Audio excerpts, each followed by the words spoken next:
Is that true, or since I would assume that there are other primary interests beyond the like purely militaristic? Yes, of course. The interests are very complex. Yeah. What I'm trying to point out is the militaristic thinking beyond those interests, right? And the reason why militaristic thinking is important in Russian foreign policy is again the 1990s. Because after the collapse of the Soviet Union, military had kind of the control of like KGB and the army were the strongest institutions. So they took over actually. For instance, if you look at the divisions in the Russian army, they have 4 divisions now. And one division is Southern Military District, which covers Southern Russia, which is North Caucasus and beyond North Caucasus sub-regions, and South Caucasus as well. Like, it's not their territory, but the military district, which is managing the troops in one region, also manages the troops that are outside the actual territory of Russia. The peace deals in South Caucasus, in Abkhazia, South Ossetia, Nagorno-Karabakh, were negotiated by militaries. They were involved generals were involved in the early 90s to negotiate the ceasefire agreements between the Georgians and Abkhaz Georgians and Ossetians and so on.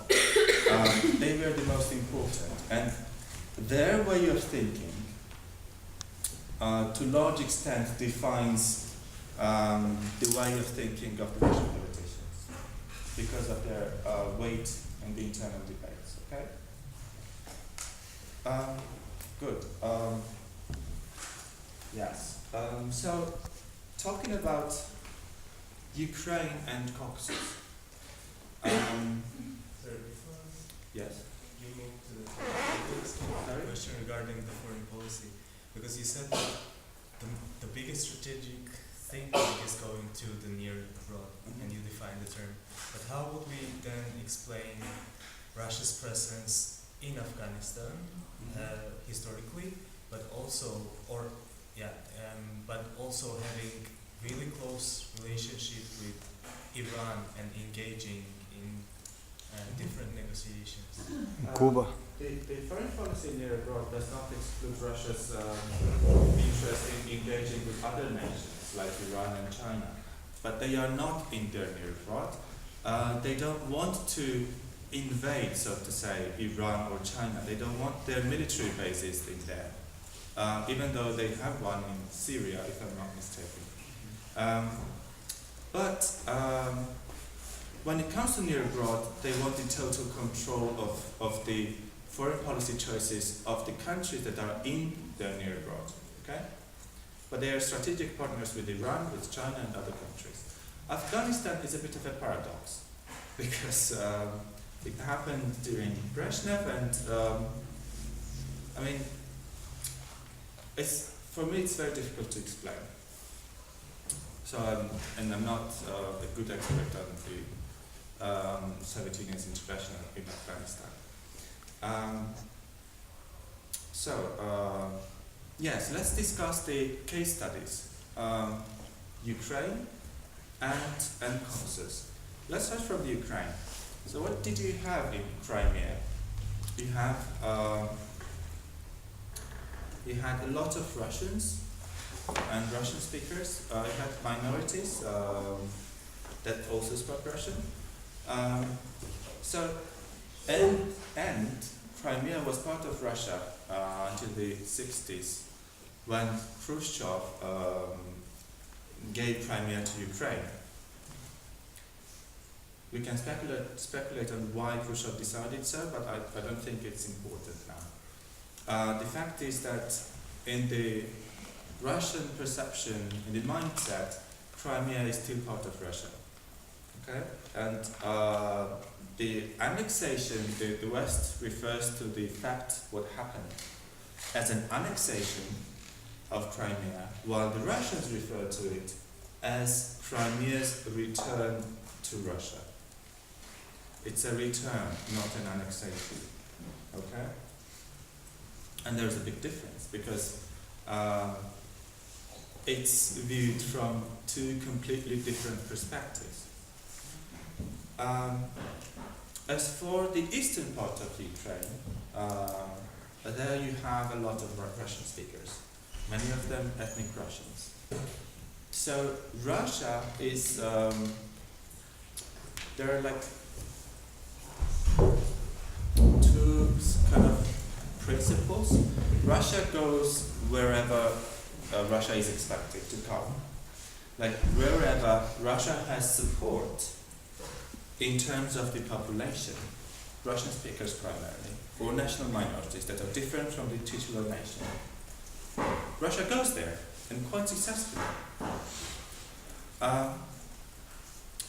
So Russia was expected in Crimea, and it happened without any complications.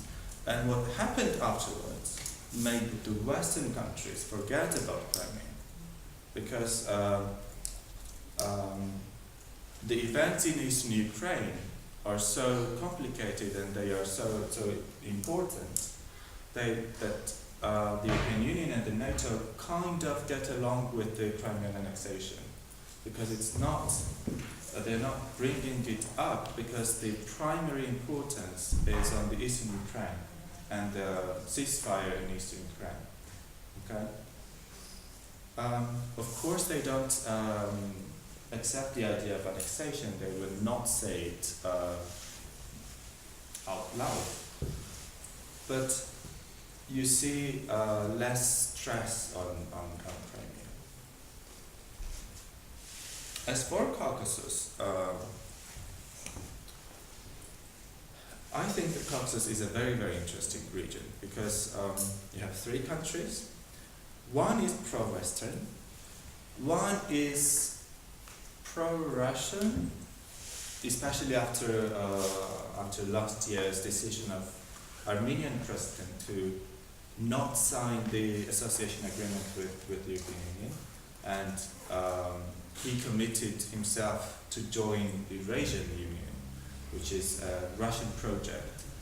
And the third country is a mysterious Azerbaijan, because Azerbaijan has quite nice relations with the West, with its caviar diplomacy, and quite nice relations with Russia because it's an oil-rich country and it's an important country because of that. So you have like foreign policy vectors pointing to very different directions in South Caucasus. But Russia has found the way to control all three countries, sort of control. Like the tools, the leverage for Russia in South Caucasus is conflicts for Georgia, Abkhazia and South Ossetia, and again a conflict in Azerbaijan, Nagorno-Karabakh, which is a tool for Russia to influence the decisions of these two countries. And in the case of Armenia, it's an interesting case because Russia is sort of an only partner for Armenia. Armenia doesn't have its border open with Turkey, its western neighbor. It has its border closed with Azerbaijan, its eastern neighbor. It has Georgia in the north and Iran in the south. So the only way for Armenia to survive is through Georgia, relations with Russia, because it is quite dependent on Russia in terms of economy. So when last year Armenia was going to sign this association agreement with the European Union, in September there was a meeting between Putin and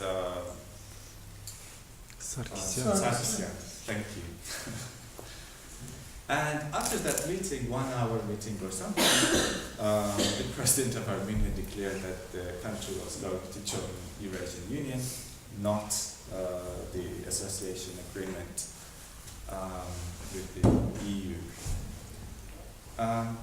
So it's quite interesting, right, how Putin managed to convince with arguments probably. So Union president. But normally, Russia's kind of power comes. Russia is still a weak country in terms of its weight in international politics, especially when it comes to economy. But Russia has found a way to influence the NATO and EU enlargement, and it's the way of being sort of less responsible when it comes to using brutal force than the Western countries. And it's not good or bad, it's the way it is, and it's the way that is determined by the internal structure of the political regime in Russia and the society. Because it is a non-democratic country, it can be, it can use force more easily than Western democratic countries, right? And while using force, the West doesn't have much to oppose with it. The only thing they can offer is the economic sanctions, and we see how they are working in the case of Ukraine. I don't think they are very successful, but in the long term, we will see. I hope there will be questions and answer session now, so there will be a possibility to interact with more. I'm thinking it might help to facilitate taking questions. I see. You can see everybody's. There and then.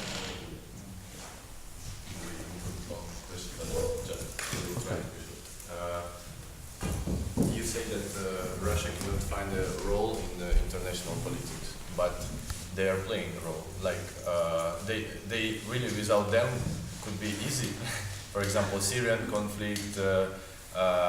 Russia have a military service everywhere, and they play a role. And what do you think? What will be if they will not have a possibility to play that role? And the second question about internal separatism in Russia.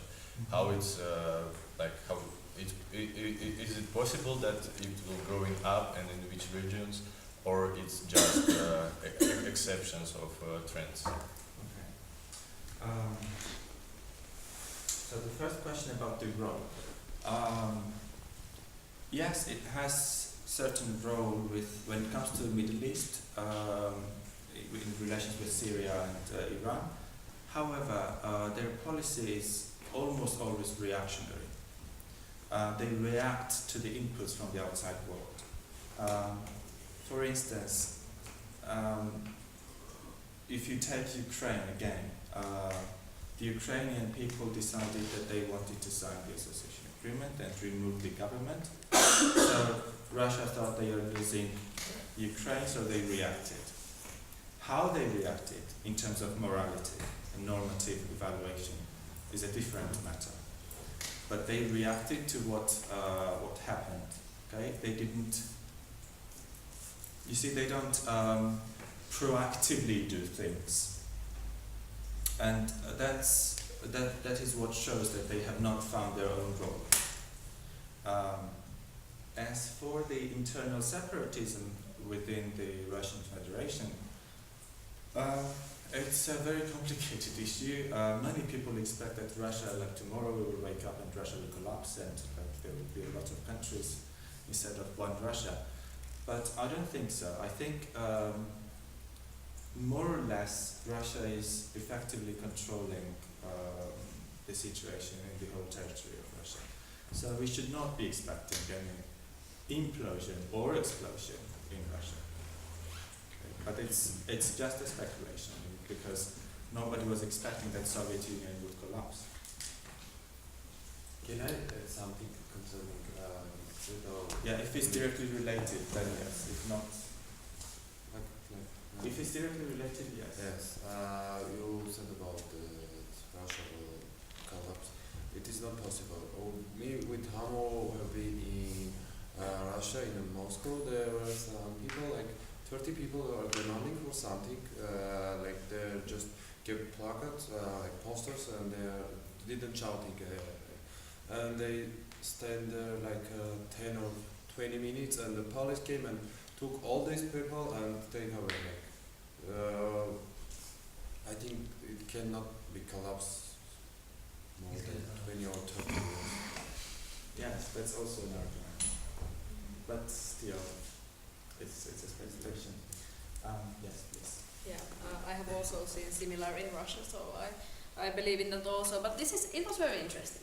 This is a very interesting issue after all, and I like the way that you present it with the facts and interesting knowledge. But of course, I also study international relations and also military strategy. And for me, I feel that now we have the facts on the plate. But the idea that comes to mind is that all these reasons why Russia thinks that the next near abroad territories and those belong to Russia, they are all illusion. Because isn't that a bit of an illusion that, okay, at some point we used to determine people ethnically, and then we used to determine them by language, and of course that's like their view, and we have to understand that they really think that way. But for me, I can't help but to think about it from a normative approach, that I don't feel that it's right to, on such arguments, to go and take some people's peace away, or to make your country less democratic. So I think that the international community should have maybe something to consider, that how could we shift the situation there, and how can we react to this. And well, I don't know if the people in Russia are ever going to change. There was once this very interesting quote by John Locke, I think, and that all people have such regime that they deserve. And I don't really think that it is that way in case of Russia, but partly yes. But the people are so strongly controlled as well by the media and all kinds of propaganda, that I don't know if they even have like ability to criticize these arguments that are used to base the idea that we should have this wide Russia and control the near areas. But somehow maybe, yeah, I just wanted to bring a small normative approach to this after all. I don't know how you feel about it, but what kind of means would we have to maybe shift this development, and is it possible somehow to like influence the Russian people with some kind of cultural exchange, or somehow make them more willing to democracy? Or do you feel that it's just it's not relevant to discuss normative questions here, but Russians would be like able to think however they want, and if they don't have a huge revolution, then that's okay because they seem to be happy in this situation? Or how do you feel about it? Okay. Thank you very much for a good question. Again, as I mentioned in the introduction, this is not the whole truth. Okay, and the normative perspective is very important. However, when we are trying to analyze what is happening, it's just very easy to opt for the normative approach and not to understand what is happening. My talk was about an alternative way of evaluation of things, right? But I absolutely agree with you. I'm far from believing that Russians are all happy with what they have as the government. And I'm far from believing that Russia should be controlling the foreign policy choice of Georgia, for instance, which is my country, right? But I have two questions for you, and I want you to vote on this one. And maybe it will somehow serve as an answer to the question. First of all, I want to ask you whether, let me read out these questions. Okay. Do you believe that Russia has a legitimate right to influence NATO and the EU enlargement? Can you repeat that? Do you believe that Russia has the legitimate right to influence the NATO and the EU enlargement process? So if you agree with this statement, please raise your hand. If not, don't. Influence is very vague. For instance, Russia will say that Georgia should not be part of the NATO and Georgia will not. That's fine. We might have an interest in the right. That is understandable and practical, but then we can't help but think that it's acceptable. I just But want now it's to a economic question, it's not a Yeah. politics question, Yeah, it's that a is legitimate wrong. right. Yeah. Do you think that Russia has legitimate rights? Depends how far influencing goes. Yeah, exactly. Like, for Yeah. instance, Ukraine wanted to join the EU and the EU accepts the Ukraine, okay? And Russia says, no, I don't agree. And then Ukraine is not accepted in the EU. Do you think it's okay? Do you think this is legitimate? No, that's based on fear. Threat. That's against the people's choice. Yes, definitely. That's That's Okay, my next question is about, yes? No, but I mean, if the EU says, oh, okay, Russia, then Ukraine, fuck off, I mean, then what the fuck? Russia. No, but I mean, To seriously. some extent, it I mean, has we're been talking about happening. the process, and I mean, this is a It's free a world situation. still, so everyone have a right to try to do whatever thing they're best, and then that's why we have a diplomacy. Yes, to try to achieve what is the best for everyone, right? So, would it be the best if EU accepts Ukraine and then Russia starts a war? No, probably But not. that's happening. So, it is happening. It's a good command. It is happening. And my next question is, do you think Russia has the legitimate right to have security concerns? Do you agree with it? So people don't agree, some of you, right? Can Russia, like, security concerns is that I am scared that NATO will, for instance, I'm Russia, and I'm scared that NATO will take Ukraine and then attack me. Do you think, I just want to vote and then comment. Do you think Russia can have these concerns? Russia can be scared of NATO? Is it okay? Okay. It's happened during World War II. So there was no name. But, so, it's a twist. When we are talking about Russia's influence in the enlargement process and the foreign policies of these smaller countries in the near abroad, we are actually talking about Russia's security concerns. I mean, the EU and the NATO is different. Also.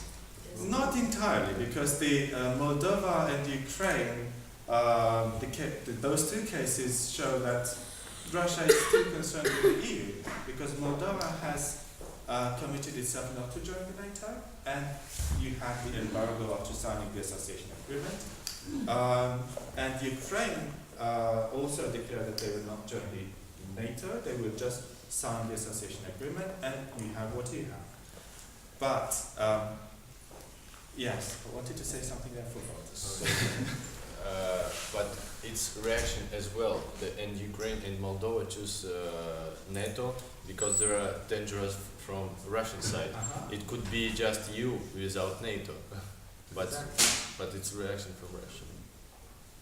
I wanted to say something. Yeah, it might be legitimate to have concerns, but that doesn't legitimate anything else. Good point. Good point. Yes, you want to comment? Well, there are two things. The first thing is that, I mean, security concerns can be also dealt with on a diplomatic way. I mean, for instance, that there is no Star Wars in Poland and this kind of things. I mean, that's security concerns. But I think the biggest problem with Russia is that, I mean, for me it's absolutely a sign of weakness to have to go to the last resort and use military force. That's completely weak because they don't have a ideology which could actually convince people that maybe they would opt for Russia. And that's the whole thing, that like these three kind of types of identity, they are a bit empty to me. I mean, in a way that capitalism always like pretends that you will be rich at some point, and that's like everybody's then going there, or communism was telling you, yeah, you will be equal and free at some point, everybody's going there, but Russia, and what? So there's That's a weakness and the strength of the modern authoritarianism, because they don't have the inspiring ideology, they are not attractive. However, because they don't have an ideological basis, they are quite difficult to fight against. Because you can demonstrate that communism doesn't work, that capitalism is bad, but you don't have anything to fight against when it comes to the ideology of Russia, because there is no such a thing. Do you have capitalism? I mean, You have capitalism in Russia? Yes, you do, absolutely. but then you have it everywhere else. Well, almost. Yeah, but there's I'm just wondering. But I think this is one of the biggest problems, that you have an economic system which is based on capitalism, which is or wanted to be integrated into global capitalist structures, and they have their money everywhere. And then there is some nationalistic thinking to kind of from the past to recreate a Russian empire, but it doesn't match. And I believe that it's easy for the West to, if they economically like isolate them, to Economically isolate Russia. yes, economically isolate Russia, also in terms of financial flows, And also probably in terms of gas and oil flows. Yeah, but that's the whole point. I mean, therefore, like, we are so much friends with Azerbaijan now. But the whole point is that I think that and that's a question. What is the power basis of Putin? I mean, that's and I think part of the power basis is the oligarchy. And when the oligarchy is striked, because they're not interested in the near abroad, they're interested in finances, I guess. And of course, sometimes this is connected. But if there is too much impact on their economical situation, Putin loses his power base. Yes, that's power based on the Putin power based on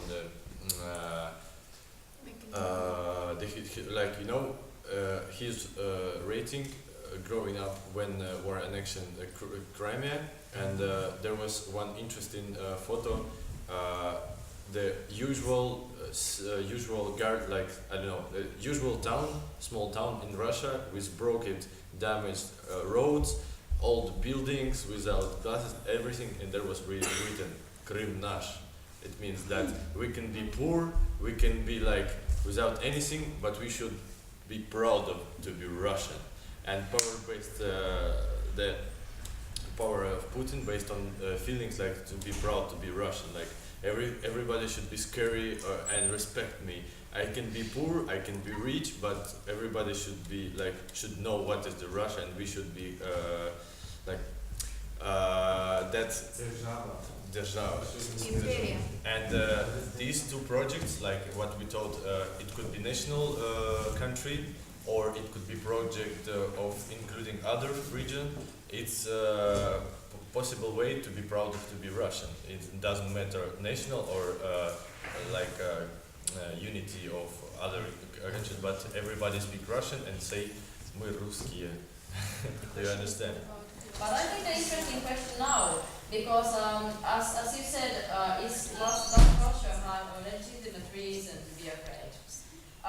Maybe, of course, you can say that NATO is not perfect either, and it is not, and USA is aggressive sometimes, of course.